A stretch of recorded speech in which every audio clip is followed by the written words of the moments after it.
성경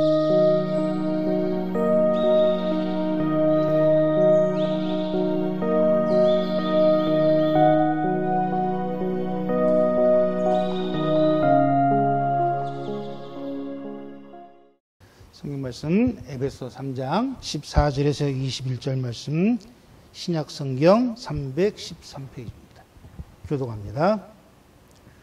이러므로 내가 하늘과 땅에 있는 각 족속에게 이름을 주신 아버지 앞에 무릎을 꿇고 비노니 그의 영광의 풍성함을 따라 그의 성령으로 말미암아 너희 속 사람을 능력으로 강건하게 하시오며 믿음으로 말미암아 그리스도께서 너희 마음에 계시게 하시옵고 너희가 사랑 가운데서 뿌리가 박히고 터가 굳어져서 능히 모든 성도와 함께 지식에 넘치는 그리스도의 사랑을 알고 그 너비와 길이와 높이와 깊이가 어떠함을 깨달아 하나님의 모든 충만하신 것으로 너희에게 충만하게 하시기를 구하노라. 우리 가운데서 역사하시는 능력대로 우리가 구하거나 생각하는 모든 것에 더 넘치도록 능히 하실 이에게 교회 안에서와 그리스도 예수 안에서 영광이 영원무궁하기를 원하노라. 아멘.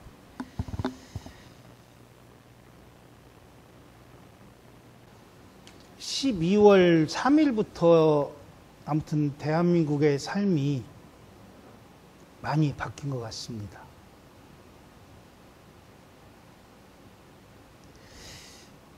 요즘 시대뿐만 아니라 거의 한 10년 전부터 그런 얘기를 자주 했어요. 현대 사회에 가장 부족한 게 무엇이냐라고 얘기를 할 때 네 가지가 없는 사무의 시대를 보낸다, 이렇게 얘기했었던 사람이 있습니다. 많은 사람들이 그렇게 얘기해요. 한번 들어보세요. 감동이 없고 책임이 없고 관심이 없고 목적이 없는 시대를 사는 사람들이 지금 현대를 사는 사람들이다라고 얘기를 했었어요. 그런데 12월 3일을 지내고 나서는 사실은 이게 좀 많이 달라진 것 같아요.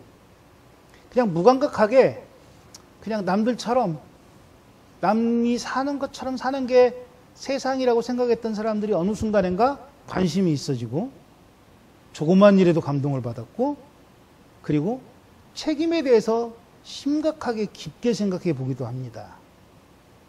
그리고 목적이라는 말을 조금 다르게 이해하면서도 우리가 지금 받아들이고 있거든요. 그런데 우리가 가장 생각해야 될 것은 뭐냐면 이 네 가지, 목적이나 책임이나 관심이나 감동의 주체가 누구일까요? 그 주체가 누구일까요? 너일까요? 나일까요? 사실 모든 것의 책임은 여기서 시작을 하는 거예요. 시작은.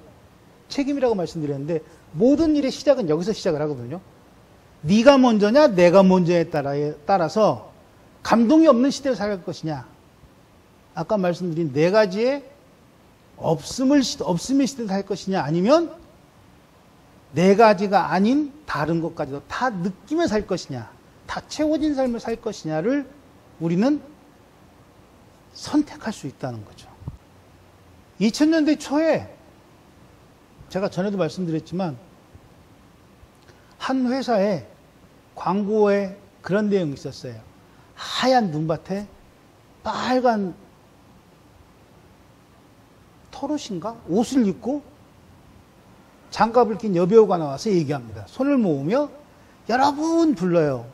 그리고는 부자 되세요 그랬어요. 그 부자 되세요 하는 시대부터 사실 우리는 부자가 되기 위해서 살았던 시대를 살았어요. 물론 그 전에도 그랬지만 그 부자 되세요 한마디에 우린 더 열심히 부자가 되려고 노력을 했던 것 같아요. 옆을 보기보단 나만 봤고, 그리고 나의 값어치를 나로 측정하는 게 아니라 내 옆에 사람을 중심으로 측정하는 시대를 살아왔어요. 그래서 흔히 하는 말로 요즘 젊은 애들은 정치에 관심이 없어, 요즘 젊은 애들은 네 가지가 없어, 요즘 젊은 애들은 예의가 없어 라는 말을 우린 지난 10년간 자주 하며 살았습니다. 그런데 잘 생각해 보세요. 지금 윤석열 정권 이전에 있었던 정권이 문재인 정권입니다. 문재인 정권 이전에 있었던 정권이 박근혜 정권입니다. 박근혜를 끌어내린 사람들은 국회의원이 아니고 시민이었습니다. 그리고 그 사람들이 다시금 시대를 살아가며 무슨 얘기를 하죠? 요즘 젊은 것들은 싸가지가 없어라는 얘기를 하며 시대를 살았던 거예요. 그런데 우리는 지난 한 20일 정도, 10며칠이겠죠? 오늘이 22일이니까 19일 됐네요. 19일 동안 경험한 요즘 젊은 친구들의 모습을 보면 그것이 얼마나 내 중심에서 해석하고 있었냐라는 거죠. 아까 제가 말씀드렸습니다. 네 가지가 없는 시대를 사는 것과 네 가지 이외의 것들을 충만하게 사는 것의 기준은 누구라고요? 나라고 말씀드렸어요. 나라고. 그런데 여기에서 중요한 건 이 나라고 하는 사람의 기준이 뭐냐는 거예요. 기준이 나냐 아니면 너냐라고 묻는 거예요. 무슨 말씀인지 헷갈리시죠? 여러분들의 행복은 어디에서 느끼세요?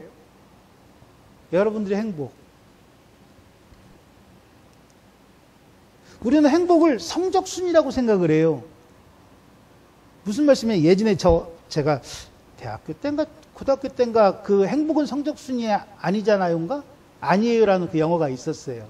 그때 진짜 성적이었어요. 성적. 학교에서 순위를 매긴 성적. 제가 지금 말씀드리는 성적이라는 건 뭐냐면 내가 가지고 있는 순위에 따라서 행복이 먹여지지 않는다라는 거죠. 저는 차를 마티즈를 탑니다. 아니 티코를 탑니다. 제가 본 차 중에 제일 싼 게 티코였었어요. 티코를 탑니다. 그런데 내 옆에 있는 내 친구는 세단을 타요. 요즘 차 좋은 게 뭐가 있죠? 페라리를 타요. 자, 마티즈를 타는 사람과 페라리를 타는 사람의 행복은 누구께 더 클까요? 누가 더 클 것 같아요? 그 행복의 크고 작음은 누구에게 있어요? 가진 사람들에게 있어요. 내가 아니라. 그런데 우리는 그렇게 성적을 매겨놓고 시작을 하는 거예요. 이를테면 내가 타는 차는 마티즈니까 페라리를 타는 사람보다 난 덜 행복하다라고 스스로 순위를 매기다 보니 관심이 없어지는 거예요. 주변에. 감동이 없어지죠. 그리고 책임도 사라지는 거예요. 왜? 나는 조금 가졌으니까 많이 가진 쟤보단 책임이 줄어들 거라고 생각하는 시대를 살았다는 얘기죠. 제가 설교하러 올라오기 전에 그 포털에 걸려있는 기사를 봤는데 어저께 대전에서 한 교수님이 젊은 친구들이 그런 얘기를 했대요. 80년대를 살았던, 치열하게 살았던 세대에게, 그리고 그 세대가 있어서 지금의 우리가 누리는 자유가 있었고, 그래서 우리는 그분들에게 감사한다라고 이야기했던 한 대학생에게 대전에 있는 대학교 교수님이 그 집회에 나와서 이제 얘기를 한 거예요. 답장을 하러 나왔다면서. 그러면서 무슨 말을 했냐면, 그렇게 이야기를 해서 고맙지만 그 교수님이 제 나이 세대인 것 같아요. 저도 그렇게 생각을 하는데 지금 그 이야기를 들었던 세대를 살았던 우리가 지금 시대를 살아갈 젊은 친구들에게 제일 미안하고 그리고 부끄럽다는 생각을 하는 거예요. 무슨 말이냐면 어느 순간인가 우리는 그런 얘기를 했던 거예요. 요즘 젊은 애들은 데모할 줄 몰라. 요즘 젊은 애들은 투쟁할 줄 몰라. 요즘 젊은 애들은 시대를 몰라라는 얘기를 자주 했었는데 그렇게 이야기한 내 스스로가 잘못됐다라고 얘기한 사람과 똑같은 삶을 살고 있었다라는 고백을 하는 거예요. 그리고 젊은 그대들이 살아가야 될 이 시대를 같이 망쳐가는 세대와 똑같은 삶을 살았던 나의 삶에 대해 돌아보게 된다는 물론 이렇게 얘기한 건 아니고 그 비슷한 얘기를 했어요. 근데 그 얘기를 보는데 그 말에 저는 참 고맙더라고요. 그렇게 이야기할 수 있는 지성인이 있다는 것도 고맙고 앞선 세대에 대해서 존경을 표시할 수 있는 젊은 세대가 있다는 것도 고마웠어요. 그런데 이것이 사실은 12월 3일 이후에 이 일이 있었기 때문에 지금 우리 사회를 이렇게 변화시키는 톱니바퀴를 돌리고 있는 거거든요. 그럼에도 불구하고 아직도 기준이 살아가는 내가 아닌 내 옆을 살고 있는 저 사람으로 인해 삐그덕거리는 삶을 사람들을 우리는 지금도 볼 수 있잖아요. 탄핵이 아니라 체포될 때까지 아마 제가 정치 얘기를 할 것 같아요. 계엄에 대해서 해제하자는 이야기를 할 때 나경원이라는 국회의원은 그런 얘기를 합니다. 민주당 당원들이 국회를 가득 에워싸서 국민의힘 의원들이 들어갈 때에 방해해서 못 들어갔다는 얘기를 자신 있게 합니다. 그 사람의 행복은, 그 사람의 기준은 우리와는 좀 다른 시대를 사는 사람들이죠. 300명 중에 190명이 찬성해서 해제가 됐는데, 계엄이 해제가 됐을 때 국민의힘의 의원이라는 사람들은 그렇게 얘기를 합니다. 왜? 자기들만 잘못이 있냐라고 얘기를 합니다. 민주당의 그 회의에 참석하지 못했던 다른 국회의원들도 고발하자고 얘기합니다. 그런데 그렇게 말하는 입을 터는 인간도 참석하지 않고 추경호와 함께 국민의당 당사에서 헛짓거리하고 있었던 인간이에요. 국회의원이라고 부를 수도 없어요. 그런 것들은. 왜? 국민의 세금을 받으며 나라를 망가뜨리고 있으니까. 병 중에서 제일 무서운 병이 무엇일 것 같아요? 암. 또 저는 그렇게 생각해요. 어떤 병이든지 초기에 발견하면 참 쉬운데 이게 이제 점점 진행이 될 때가 어렵잖아요. 제가 관심이 가장 많은 게 당뇨입니다. 제 몸집을 보시면 아시겠지만 당뇨를 좀 많이 관심 깊어합니다. 그러다 보니 다른 병에 있어서는 그냥 그게 넘어가요. 케이블 TV나 일반 MBC나 이런 데에서도 보통 이제 이렇게 건강에 대해서 얘기할 때 당뇨에 대한 이야기를 할 때가 한 번씩 있습니다. 그런데 그런 매스컴을 통해서 나오는 이야기의 대부분의 끝은 어떤 것인지 아시죠? 어떤 식품, 어떤 약, 어떤 수술 이런 것들을 얘기를 해요. 대부분이. 그런데 그 사람들이 하는 얘기 중에 가장 비중 있게 하는 이야기가 뭐냐면 당뇨만 놓고 얘기했을 때요.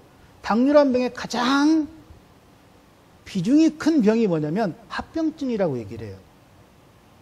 당뇨라고 하는 병은 약을 꾸준하게 먹고 그리고 그 약을 당뇨 수치가 올라가면 올라갈수록 그 약을 더 쓰기도 하고 인슐린이라는 약을 또 쓰기도 해서 당뇨 수치를 낮춰줄 수가 있거든요. 그런데 자기도 모르는 사이에 합병증이 걸리는 경우가 있어요. 그럼 당뇨의 합병증은 대부분이 괴사입니다. 몸의 일부가 썩어요. 그리고 결국엔 죽습니다. 그런데 이 합병증보다 더 무서운 게 뭔지 아십니까? 합병증보다 더 무서운 거. 전염병입니다. 전염병. 감기도 전염병이죠? 그렇죠? 우리가 19년도에 그렇게 이를 갈았던 병이 뭐죠? 코로나 아닙니까? 시작이 어디에 있었죠? 호흡기 감염이었습니다. 이렇게 무더운 여름에도 마스크를 쓰고 다녔고 겨울에는 당연히 쓰고 다녔고. 왜 그럴까요? 암이나 당뇨나 합병증은 누구에게 속한 거죠? 나만 죽으면 돼요. 그러나 전염병은 어떻게 되죠? 다른 사람도 죽입니다. 왜 이렇게 복잡하게 지금 얘기를 꺼내는지 혹시 아시겠어요? 제가 왜 이렇게 얘기를 하나 하는데 막 복잡하게 막 끌고 갈까요? 쉽게 딱 가는 이렇고 나는 이렇고 다른 이러니까 1, 2, 3 이렇게 하십시오라고 얘기 안 하고 이렇게 빙빙빙빙 돌릴까요? 모르시겠죠? 모르셔야 돼요. 그래야 제가 설교를 할 수 있으니까. 성경 말씀 하나 보겠습니다. 성경 말씀 고린도후서 4장 16절입니다. 그러므로 우리가 낙심하지 아니하노니 우리의 겉사람은 낡아지나 우리의 속사람은 날로 어떻게 된다고요? 새로워지도다. 자주 보셨던 성경 구절이죠? 그런데 저 말씀을 잘 생각해 보세요. 겉사람은 낡아지지만 속사람은 새로워질 수 있다라는 이야기는 지금 2024년도 12월 3일 이전에 살았던 사람과 2024년도 12월 3일 이후에 살았던 사람에 대해서 우리가 구분을 해보자는 얘기예요.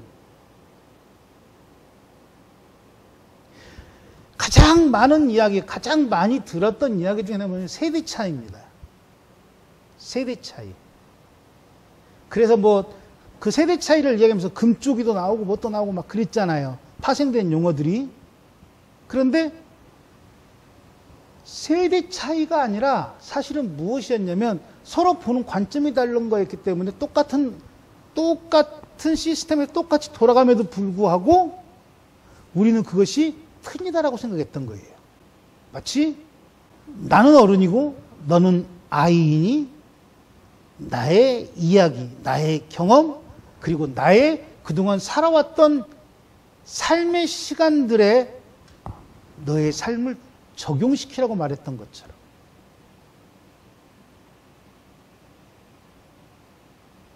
내가 가지고 있는 모든 것들을 너에게 주노니 네가 나 대신 그리고 내가 살지 못할 앞으로의 시간들을 너희들이 살아야 된다고 이야기하는 것과 같은 가르침만 있었던 거죠. 그러다 보니 다른 시대를 사는 아이들에게는 그것이 지혜가 되는 게 아니라 뭐가 됐을 것 같아요? 억압이 되죠. 억압이 되고 틀린 이야기가 돼버리는 거죠. 그런데 우리는 신앙을 그렇게 받아들이거든요. 무슨 말씀이냐면 성경 말씀에 은혜를 받습니다. 주의 지경을 넓히라고. 그럼 우리는 제일 먼저 뭐 하죠? 주의 지경을 넓히기 위해서 길을 걷습니다. 아브라함에게 하나님이 걸음만큼 주신다는 그 말씀에 후에 나오는 예가처럼 말을 타고 달리고 자동차를 타고 다니고 열심히 다닙니다. 그런데 그 이야기의 진정한 뜻이 뭔지는 우리가 다 알고 있잖아요. 그럼에도 불구하고 뜻은 버리고 그냥 걷기만 하는 거예요. 그게 넓힌다라고 생각을 하니까. 그러다 보니 그냥 걷는 그 모습 속에서, 그냥 지나가는 그 모습들 속에서 허다한 것들이 떨어지는 거예요, 땅바닥에.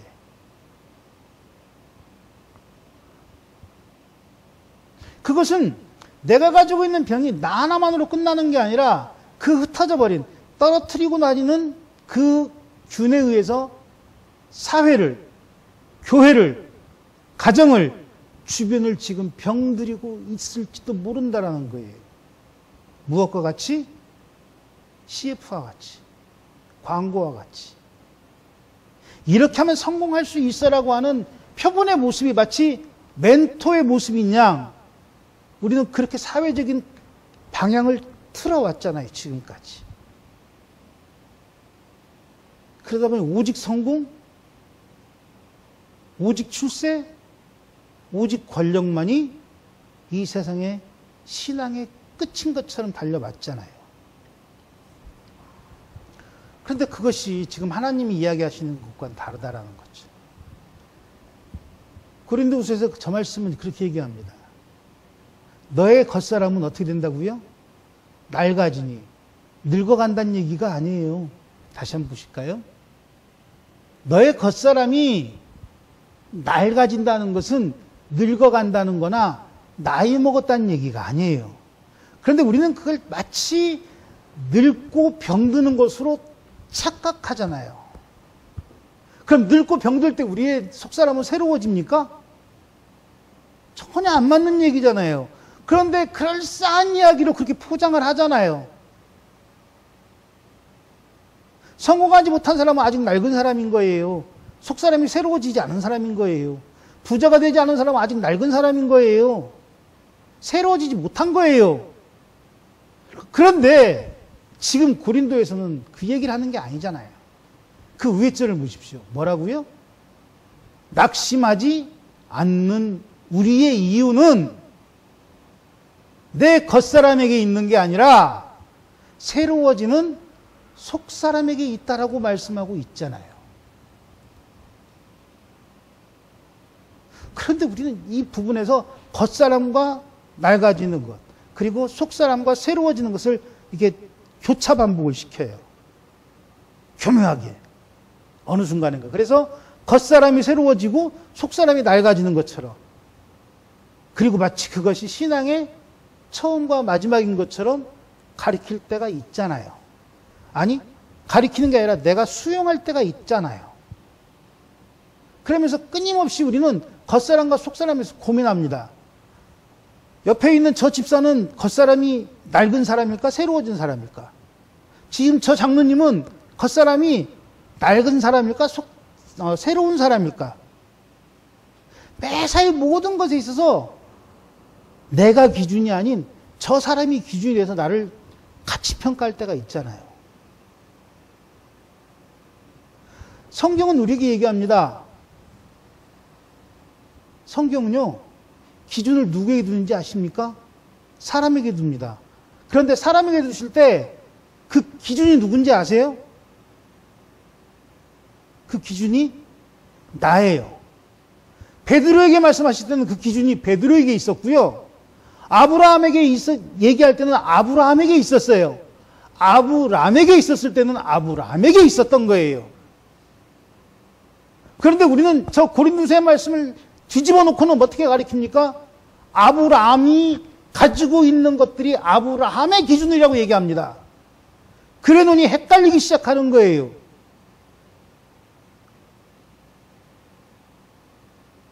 세상과 버타에 살던, 아니 세상과 구별되어 살긴 했겠지만 진정 하나님에게 축복받았던 아브라함이 아닌 아브라함의 삶을 살았던 아브라함에게는 그 아브라함에게 맞는 이야기를 하신 거예요. 그리고 네가 아브라함이 되기 위해서 갈대아우를 떠나라고 말씀하시잖아요. 그건 아브라함의 입장이 아니에요. 아브람의 입장이었지. 아브라함의 입장을 버렸기 때문에 아브라함이 된 거잖아요. 이게 겉사람이 낡아지는 얘기인 거예요. 아브라함의 속사람이 새로워지는 얘기란 말이에요. 믿기 전에 나의 가치관이 믿고 난 후에 하나님의 사람으로서의 변화된 모습이 아니라면, 성화된 모습이 아니라면, 거듭남의 중생의 모습이 아니라면 아직 나는 낡은 나의 겉사람을 걸쳐매고 다니는, 외투처럼 걸쳐 입고 다니는 그냥 종교인일 뿐이란 얘기를 하고 있는 거예요. 광화문에 의자 갖다 놓고 앉았는데 200만 명이 모였답니다, 어저께. 윤석열 퇴진을 반대한다는 사람들이. 참 거룩한 사람들이에요. 돈만 보면 환장하는 목사들 좀 제발 좀 정신 좀 차렸으면 좋겠어요. 아직도 아브라함이 아닙니다. 아브라함의 모습을 하고 속사람을 가지고 아브라함인 척하는 그런 정말 가증스러운 가면을 쓴 인간들은 좀 12월 23일에 국민들이 깨어난 것처럼 성도들이 좀 깨어났으면 좋겠어요. 구분을 좀 했으면 좋겠어요. 누가 계엄을 해제하기 위해서 담을 넘어간 국회의원인지, 누가 정말 하나님 말씀에 소망을 두고 하나님 말씀만을 위해 목숨을 걸고 있는 목회자인지, 아니면 그저 먹고 살고 싶어하는 목사인지를 구분을 했으면 좋겠다는 거예요. 아직도 정광훈 같은 놈들은 바닥에서 얘기하잖아요. 전세금을 빼서 소송대에 보태라고. 이런, 그 인간이 뭘 얼마나 잘못했는지는 제가 여기서 굳이 얘기할 필요는 없을 것 같고, 판단하십시오. 여러분들의 신앙에 맞추어서 저 사람이 올바른가 올바르지 않는가, 이게 아니에요. 성경 말씀에 비추어서 저 인간이 맞나 안 맞나를 보라는 거예요. 다른 거예요. 틀린 게 아니라.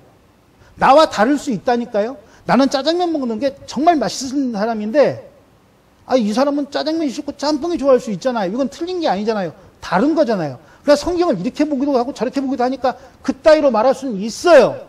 그러나 내가 성경대로 보건대 이 성경에 하나님의 나라가 아닌 이 땅의 부귀영화를 위해 성경을 갖다가 슬쩍 내 자리에 끼워 놓는 인간이라면, 하나님의 보좌에 슬쩍 내가 올라가 앉아있는 인간이라면 그건 목사가 아닙니다.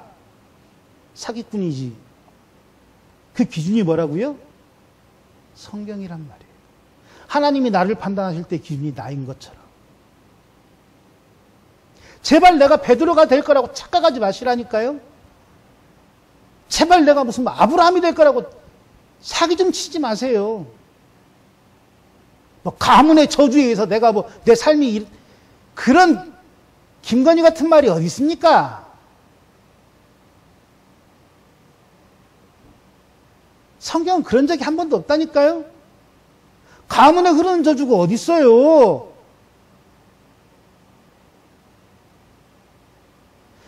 비록 가문의 저주가 흐른다 할지라도 네가 11조 내고 네가 뭐 헌금을 얼마 하고 네가 교회를 그래가지고 너 내가 구원해 줄게란 말을 어디 성경에 찾습니까? 성경에 그런 말이 어디 있어요? 하나님은 나를 부르실 때 나를 보고 부르시는 거지 내 가문을 보고 부르시지 않는다니까요. 그런데 왜 자꾸 김건희처럼 거기다 찢어 붙이냐고. 정말 바보들 같이 윤석열이 같이 그 머저리 같이 거기 코 깨고 앉아가지고 아멘 아멘 하고 있냐고. 무슨 아멘이에요 그게. 그 꼴 보자고 예수님이 이 땅에 오셨습니까? 그래 산타가 예수님의 자리를 꿰차도 아무 말 못하잖아요. 돼지대가리가 청와대에 들어가서 아무 말도 못하는 게 목사 아닙니까? 그래서 1,000,000원짜리 나야 갖다 바칠 줄 알고 구약 올렸던 그 미친년한테 누구 책임일 것 같아요?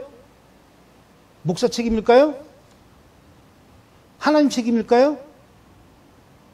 죄송한 얘기지만 똥인지 된장인지 성기책만 가지고 다니는 우리 같은 사람들 책임이에요. 여기에 써있는 말이 뭔지도 모르면서 목사가 그냥 현란한 말로 현란한 솜씨로 그냥 휘둘러대는 그 말에 침 질질 흘리면서 돈 좀 준다 그러면 막 손바닥 흔들고 막 거리고 남들 방언한다니까 랄랄랄라 거리고 귀신 들리니까 쓰러지기나 했었고 그리고 뭔가 막 연예인 된 것처럼 좋아. 아니잖아요. 성경에 그런 말 없잖아요. 성경에 있는 말만 하자니까요. 제발. 왜 성경에 없는 말을 하면서 자꾸 딴 얘기를 하십니까? 그거 하자고 40년 믿으셨어요? 그렇게 살자고 50년 믿으셨냐고요?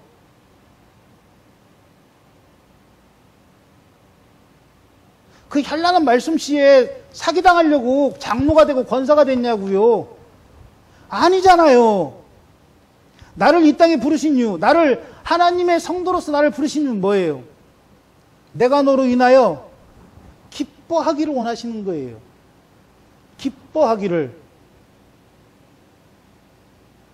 목사라는 타이틀에 고개 숙이며 허리 숙이며 예예하는 것이 그게 하나님이 기뻐하시는 일이 아니라 길이요 진리요 생명 대신 진리 안에서 정말 내가 행한다 하는 일을 듣는 너희의 착한 행실, 그 진리 안에서 행하는 그 모습으로 인해 하나님의 영광이 드러나는 삶을 살게 하기 위해서 나를 부르신 거 아닙니까? 그런데 왜 자꾸 이상한 소리를 하십니까? 장로라는 사람들이, 권사라는 사람들이, 안수집사라는 사람들이, 목사란 인간들이 아니잖아요. 에베소 3장 16절을 보시면 그렇게 얘기해요. 그의 영광의 풍성함을 따라 그의 성령으로 말미암아 너희 속사람이 어떻게 된다고요? 능력으로 강건케 되는 거예요. 이게 욥기서에 나오는 내가 갈 길을 하나님은 아시고 예수님은 아시고 성령님은 아시고 그가 나를 어떻게 단련하신 후에 내가 순금같이 나오는 거예요. 이게 속사람이란 말이에요. 그런데 우리는 저기다 자꾸 정금만 얘기해요. 정금, 순금. 단련은 얘기 안 해요. 순금만 얘기해요. 순금. 그리고 그 순금으로 인해 내 속사람이 능력으로 강건해질 수 있다고 가르치잖아요. 자꾸. 그러면서 뭐합니까? 능력 받으려면 돈 내야 된다고 가르치잖아요. 뭐합니까? 능력 받으려면 전도 많이 해야 된다. 성경 어디에 그런 말이 써 있냐고요. 좀 제발. 예수님이 12제자를 파송하십니다. 전도여행을 보내세요. 그 12제자에 유다가 들어갔을까요? 안 들어갔을까요? 잘 생각해 보세요. 예수님이 제자 12명에게 전도여행을 보내십니다. 아무것도 가지지 말고 전도하라고 나가라고 얘기하십니다. 그 전도여행에 유다가 따라갔을까요? 안 따라갔을까요? 다른 제자와 짝을 이루어 갔을까요? 안 갔을까요? 그래서 유다가 병을 고치고 이적을 행했을까요? 안 했을까요? 이렇게 생각 안 해보셨죠? 이런 것까지는. 저는 그렇게 생각합니다. 유다도 분명히 병든 자를 고치고 이적을 행했을 겁니다. 누구의 힘으로? 헷갈리지 마십시오. 하나님의 것과 사탄의 것을. 그걸 구별할 수 있는 눈이 어디에 있다고요? 여기에 있어요. 성경에. 그걸 누구에게 주셨다고요? 나한테 주셨어요. 나한테. 여러분들은 이미 그걸 구분할 수 있고 분별할 수 있는 능력을 다 갖고 있는 분이란 말이에요. 그래서 오늘 설교 제목이 강건케라는 말을 쓴 거예요. 강건케. 강건이란 말이 무슨 말인지 아십니까? 건강하게입니다. 건강. 강하고 건강하게. 무엇으로? 제발 말씀으로. 제발 성령으로. 제발 예수님만으로. 인간의 힘이 아니라, 학위의 권세가 아니라, 학교의 이름이 아니라, 건물의 크기가 아니라, 신앙의 경력이 아니라, 마귀도 다 한다니까요. 마귀도. 오죽하면 마귀가 그러잖아요. 예수님한테 뭐라 그래요? 내 말 잘 들으면 내가 이 돌 떡 만들어 줄게. 내 말 잘 들으면 내가 권세 있는 자리에 올려줄게. 뭐라고 말씀하십니까? 예수님이? 사탄아, 물러가라고 말씀하시잖아요. 어찌 사람이 주둥이만 갖고 살 거냐. 사람은 떡으로 사는 게 아니다. 무엇으로요? 여러분에게 주시고 내게 주신 나의 기준이신 성경으로 산다고 말씀하시잖아요. 말씀으로. 잘 알고 계시잖아요. 그래서 예수님이 오실 때 천사들이 뭐라고 얘기하죠? 하늘에는 지극히 하나님께 영광이고 땅에는 하나님이 기뻐하신 자 중에 평화라고 말합니다. 이렇게 말하면 또 안 믿죠? 보겠습니다. 제 말이 맞습니까? 틀립니까? 전 성경대로만 얘기한다니까요. 예수님이 오신 것은 하나님께 영광이고 땅에는 누구한테? 하나님이 기뻐하신 사람에게만 평화예요. 착각하지 마십시오. 예수님 오셨다고 다 평화를 거라고요? 예수님의 평화는요, 전쟁이에요, 전쟁. 무엇과? 하나님을 흉내는 사탄과의 전쟁이에요. 무엇으로? 말씀으로. 누구를 통해서? 강건해진 나를 통해서. 우리 목사님을 통해서가 아니에요. 막 귀신 주는 암흑의 권세를 통해서가 아니에요. 예언하는 암흑의 장로 때문에 아니라니까요. 나를 통해서요, 나를.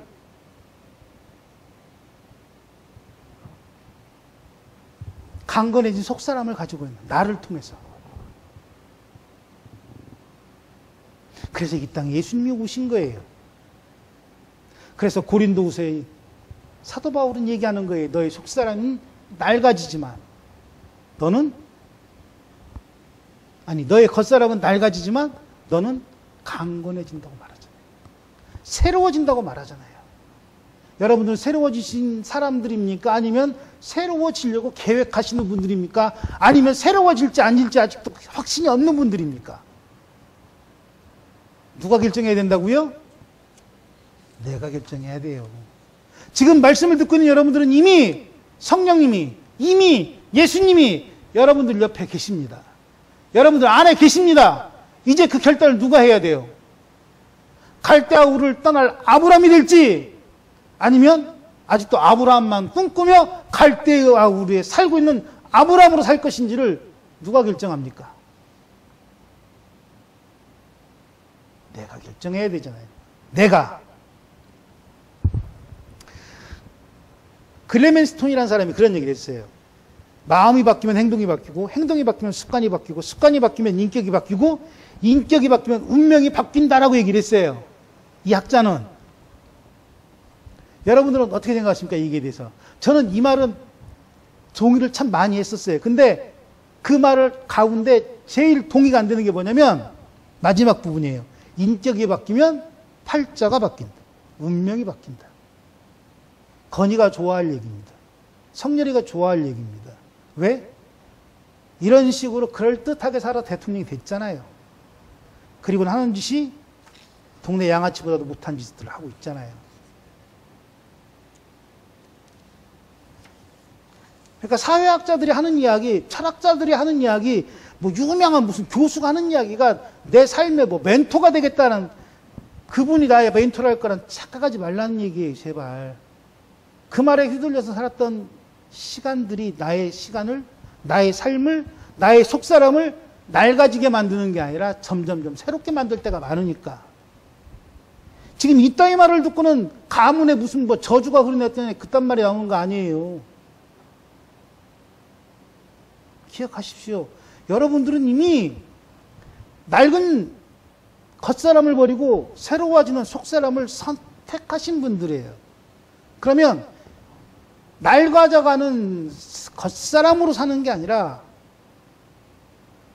하나님께 선택받은 평화를 누리는 속사람으로서 살아가는 그 삶을 누구에게?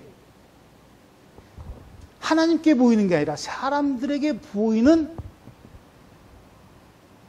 인생이 여러분들의 인생이란 얘기입니다. 때로는 손해일 수 있습니다.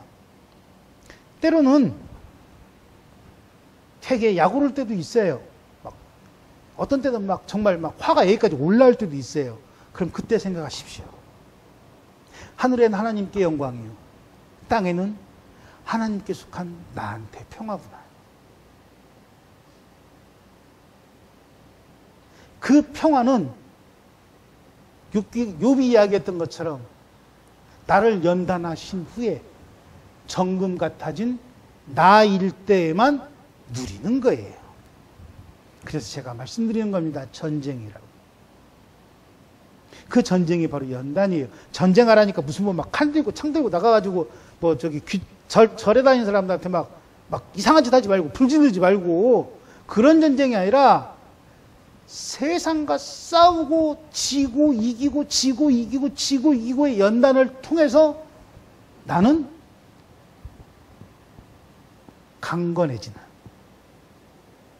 강건해지는 속사람을 소유할 수 있다는 얘기입니다. 그게 정금이고 그게 순금이에요. 그 믿음의 결과물이라는 얘기죠. 진짜 금을 주는 게 아니라. 전도 많이 하면 무슨 뭐 더 멀리 가면 안 될 것 같습니다. 생각하십시오. 여러분들이 어떤 것이 좋은 것인지. 저는 어떤 걸 먹어도 소화를 다 잘 시키는 사람 중에 한 명입니다.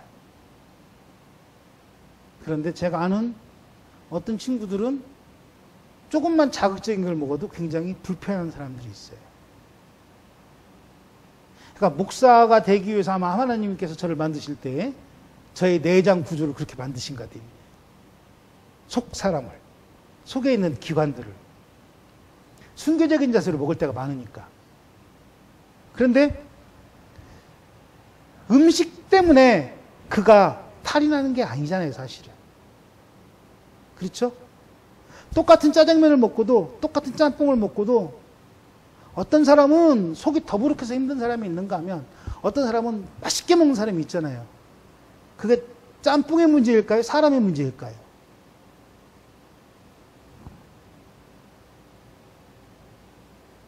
똑같은 성령님이 우리 안에 계심에도 불구하고 어떤 사람은 평화를 누리며 살아가는 사람이 있는가 하면 어떤 사람은 늙어져가는 겉사람에 비해서 사는 사람이 있어요.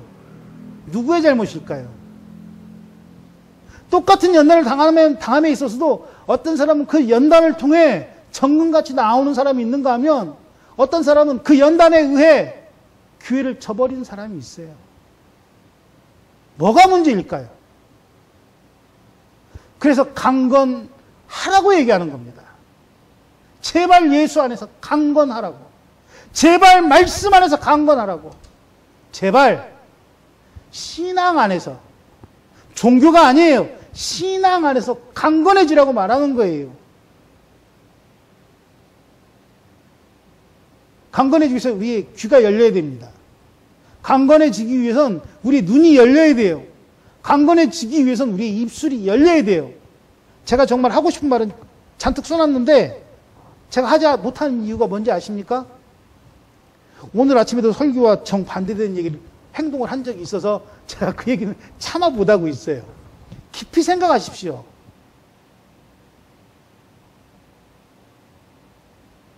일주일에 설교 준비를 하면서 정말 감동받고 이 얘기는 꼭 써먹어야지 하고 이렇게 빨간 줄로 빨간색으로 포인트도 크게 써놓은 그 글씨가 있음에도 불구하고 밖으로 못 내보낸다니까요. 왠지 아십니까? 아직도 연단이 부족해서예요. 일주일에 대한 이 말의 은혜를 받았음에도 불구하고 그 은혜가 단 5분, 단 1분 만에 산산이 부서지는 걸 경험하고 있으니까. 목사도 그렇다니까요. 그런데 여러분들은 얼마나 대단하길 원하십니까? 여러분들 일주일 내내 설교 준비하는 거 아니잖아요. 성경 말씀에 묻혀 사는 거 아니잖아요. 성경 말씀에 묻혀 사는 사람도 단 30초, 1분 만에 깨진다니까요. 그럼에도 불구하고 나를 강대상에 세우신 이유가 뭔지 아십니까? 너의 잘못을 고백하라는 거예요. 너로 인해 상처받는 사람이 없게 하라는 거예요. 너 같은 사람도 하나님의 불을 사용한다는 걸 나도 알게 하라는 거예요. 강건해지십시오. 강건해진다니까 무슨 마동석 같아지고 무슨 어벤져스가 되는 게 아니에요. 강건이라는 것은. 깨지면서 연단되어지면서 순금같이 나아가는 거예요. 태어나보니 내가 무슨 아이언맨이고 태어나보니 내가 무슨 헐크가 되는 게 아니고 예수 믿고 나니 내가 무슨 또 센 사람이 누가 있을까요? 슈퍼맨이 되는 게 아니라니까요. 착각하지 마십시오. 여러분들은 강건해져야 될 아직 겉사람을 소유하고 있는 분들이잖아요. 저 역시도 마찬가지입니다. 그래서 우리가 함께 강건해지는 길을 나아가는, 그리고 그 모습을 서로 바라보며 소망을 갖고 희망을 갖자라는 거예요. 그래서 우리를 어디로 부르신다고요? 교회로 부르시는 거예요. 교회로. 여기에만 하나님이 계신 게 아니라 교회로 부르시는 이유는 연단되어지는 너희들끼리 스스로 힘을 얻고 나와 같은 자들이 많음의 희망을 가지라는 얘기예요. 낙심하지 말고. 그래서 교회를 뭐라고 불러요? 공동체라고 부르는 거예요. 공동체. 군대가 아니라. 자, 어떤 시대에 살길 원하십니까? 여러분들은 어떤 삶을 살길 원하십니까? 여러분들은 어떤 끝을 보기를 원하십니까? 하나님 나라가 끝이라고 인정하시는 분들은 하나님 나라에 갈 때에 연단되어 정금 같은 믿음을 가지고 하나님 나라에 들어가는 사람으로 기록될 것인지, 세상이 끝이라고 생각하는 사람들은 세상의 권세와 세상의 권력과 그것들을 위해 살아있는 수의 껍질을 벗기는 놈에게 절을 하고 구약을 외운다는 뻥을 치는 그런 여자를 만나기를 소원하는 삶을 살아갈 것인지 판단하십시오. 강건이란 말은 그런 인간들에게는 아무짝에 소용없는 얘기입니다. 민주주의가 망가질 때 도망가 지들끼리 살 길을 회책했던 105명의 역적들 같은 것들이 북회이라는 말에 포장되어 있는 시대를 살고 있지만 나중에 진정한 민주주의가 승리할 때 그 역적들은 그 자리에 설 수 없을 거라는 거예요. 하나님 나라에 들어가는 날 강건해진 나의 신앙으로 정금 같은 믿음을 하나님께 보여드릴 것인지 아니면 낡아